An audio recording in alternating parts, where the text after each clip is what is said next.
Hi friends, this is Anders Ibsen from Windermere Professional Partners, managing broker of Anders Ibsen Homes. Happy New Year to you.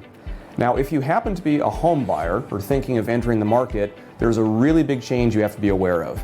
As of now, January 2024, before you can tour houses, write an offer on a property, or engage in any other kind of real estate service, by law, you now have to have a written services agreement with your real estate agent, which is what's called a buyer's agency agreement.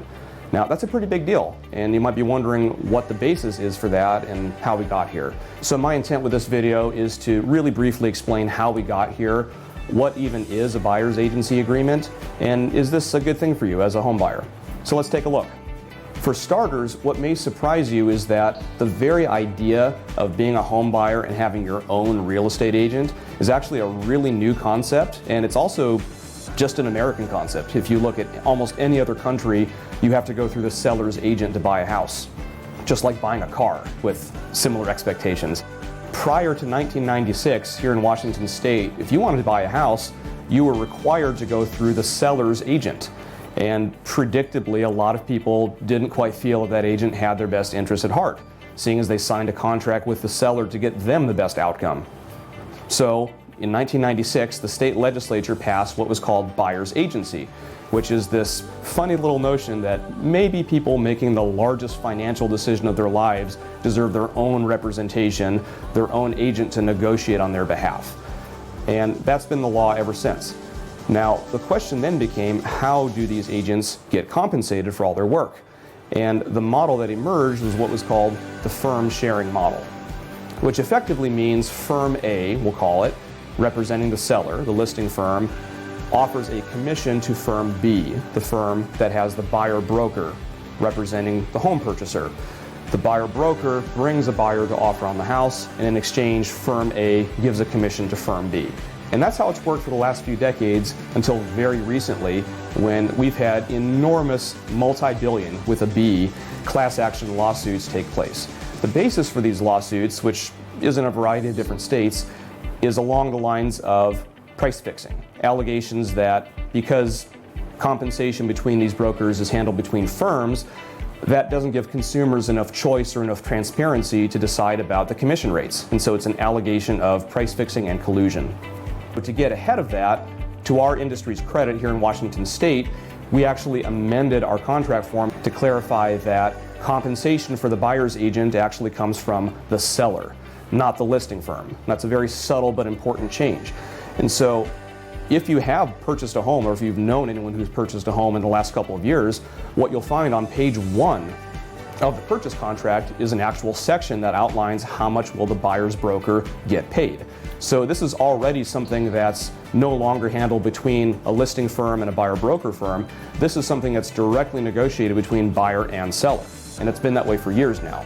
What's changed is that since we have a situation where the buyer agent's compensation is a direct product of buyers and sellers' negotiation during the home purchase, it probably makes sense from a consumer protection perspective that the buyer should be fully informed about what this all means.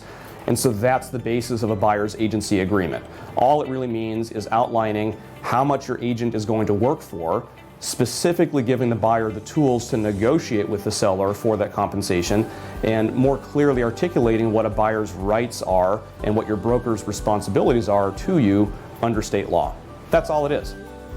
But what does this mean for you? Does this mean that now you're on the hook for all your agent's compensation if you're a buyer and you already have to cough up money for a down payment and closing costs? And my answer to that is realistically no. Technically, a seller is not required to offer anything to a buyer's agent, but in practice, not because sellers are super generous and want to give away all their money, but because sellers want to maximize their profit at closing, it only makes sense that a seller is still going to want to offer compensation to a buyer's agent, because a seller wants to maximize the exposure of their house on the market to get as many showings and to get as much attention on their property as possible.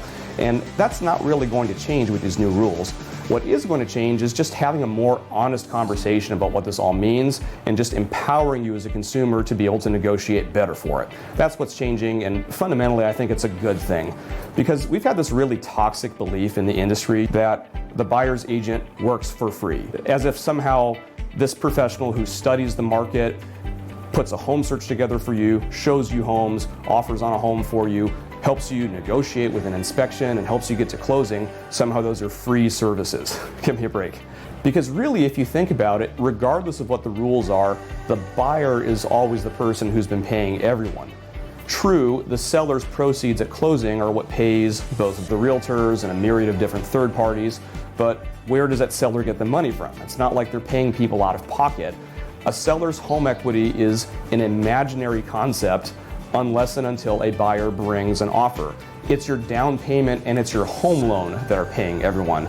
And having an honest conversation about that in the context of your rights as a consumer and your ability to negotiate for costs like your agent's compensation, it's fundamentally a good thing that we're talking more openly and giving you more tools to do that.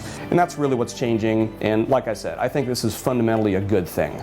So wherever you are in the process, whether you're a home buyer or you're just dipping your toes in the market, or if you just have questions about this new rule change, you're always welcome to reach out to me. Feel free to call, text, or email, and I'd love to hear from you. Thank you so much for watching, and hope you have a great start to your new year.